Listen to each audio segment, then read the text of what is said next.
Então, fala turma do oitavo ano, tudo beleza com vocês, gente? Tá iniciando aqui, né, mais uma videoaula da gente, né, mais um encontro, né, da gente virtual e hoje a disciplina é de história, ok?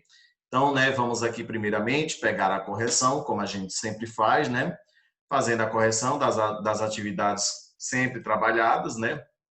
Então, apenas era a página 155, onde falava um pouco sobre o liberalismo econômico, né, e falava um pouco também, né, sobre as punições das 13 colônias, né, que depois viriam a se tornar Estados Unidos e tudo mais, né, como foi se dando o processo cada vez mais de construção dos Estados Unidos, né, que antigamente eram apenas umas colônias da Inglaterra, né, e que depois futuramente, perdão, formaram, né, a nação estadunidense, beleza? Então era apenas esse exercício, né? Você pode pausar, fazer a correção direitinho do que errou e do que acertou, beleza, gente? Então, né, a gente parte agora, né, para dar continuidade, né, a este conteúdo, onde a gente agora parte com ênfase mesmo, né, a mostrar a independência dos Estados Unidos, né? Então a gente vai aqui formular, mostrar, na verdade, como foi se dando nesse processo, né, da independência dos Estados Unidos em 1776. A gente vai falar um pouco de Thomas Jefferson, né, quem foi quem organizou a declaração, né, que, enfim, que demonstrava e retratava cada vez mais a independência norte-americana com base nos direitos dos cidadãos e tudo mais, beleza? Então, ó, aqui a gente sabe muito bem, né, que aqui a gente tem a própria imagem, né, que mostra, né, na verdade, como foi se dando esse processo de independência, né? Ou seja, os colonos se revoltaram contra as taxações excessivas e, num protesto pacífico, foram alvejados por soldados ingleses, né? O que traz a pintura do quadro, né? Esse episódio ficou conhecido como o Massacre de Boston.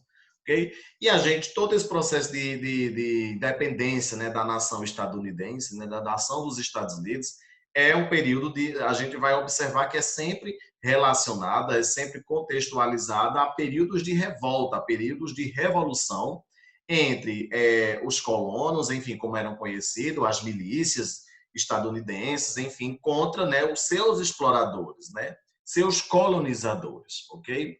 Então é basicamente isso aí, ó. O conjunto de leis e impostos, né, criados para os colonos foi o fator decisivo para que estes passassem a lutar por sua independência no ano de 1774. Muitos colonos, né, ou seja, com ideias iluministas, isso aí a gente já viu nas últimas aulas, né, nas nossas últimas aulas, que o processo de independência dos Estados Unidos estão intimamente ligado aos pensamentos intelectuais do movimento iluminismo, né? Muitos colonos com ideias iluministas passaram a organizar comícios, né, em que colocavam em veemência a necessidade de se buscar o quê? A independência, né? Ou seja, se tornar um país livre, né, da Inglaterra. Esses movimentos levaram ao primeiro Congresso Continental da Filadélfia em 1774, com representantes das colônias, entre eles o George Washington, né, que viria depois, galera, futuramente a ser o primeiro presidente dos Estados Unidos.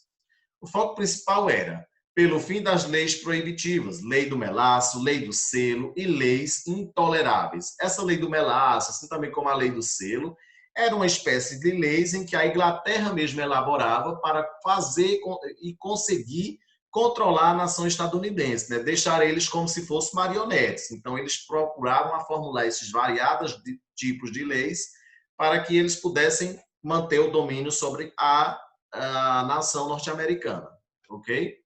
Então, a coroa inglesa, né, não reconheceu as resoluções do Congresso de Filadélfia, ou seja, a nação inglesa não se importou para o que aconteceu, né, neste ano que eles se reuniram, né, no ano de 1774, nesse Congresso Continental, eles não ligaram, né, para essa questão aí.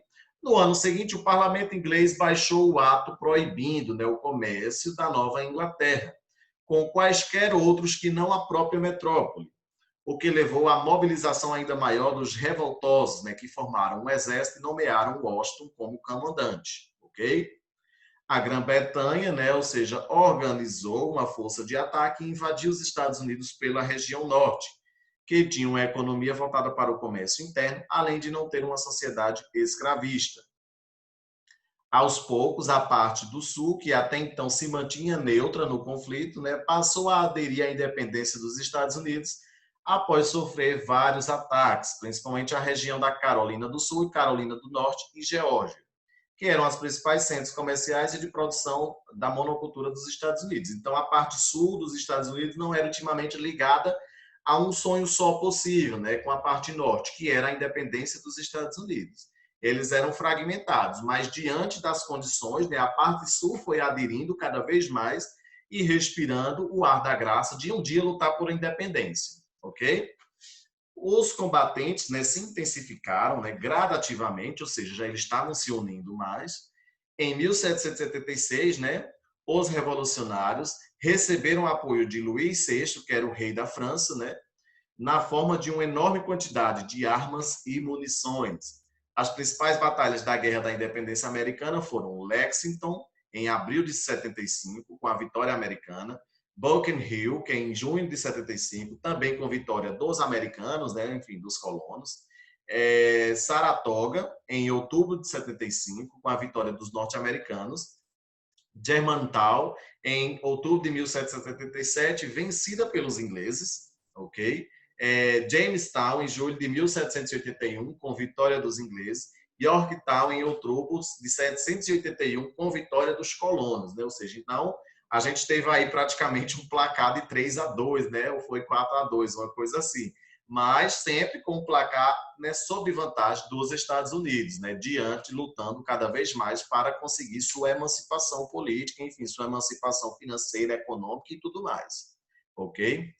A reação, né, violenta da coroa inglesa nos anos anteriores à independência americana fez com que se organizasse o segundo Congresso Continental da Filadélfia, em 1776. Esse congresso, né, que dessa vez tinha participação das cidades da região sul dos Estados Unidos, discutiu abertamente de forma intensa a independência dos Estados Unidos. Ok? Sob a liderança já de Thomas Jefferson, né, foi declarada a independência em 4 de julho de 1776, através da Declaração de Independência. Os combatentes e as mortes, no entanto, perduraram até 1782. Após várias derrotas inglesas, o rei inglês George III, em 1783, finalmente assinou o Tratado de Paris, reconhecendo a soberania das colônias que depois viriam a se tornar Estados Unidos da América. Ok? Baseada nas ideias iluministas, a Declaração da Independência dos Estados Unidos foi assinada em 4 de julho de 1776. Né? Aqui é um detalhe do quadro que mostra, né, como, né, foi este encontro e como foi essa assembleia, né, que a gente pode dizer assim. Ok, gente? Peguem aí o exercício, beleza? Fica sendo aí o exercício das páginas 161, 162 e 163, referente a essa questão, né? Ou seja, a independência dos Estados Unidos. Beleza, galera? Essa foi a nossa videoaula de hoje. Eu espero que vocês tenham gostado. Tchau, gente!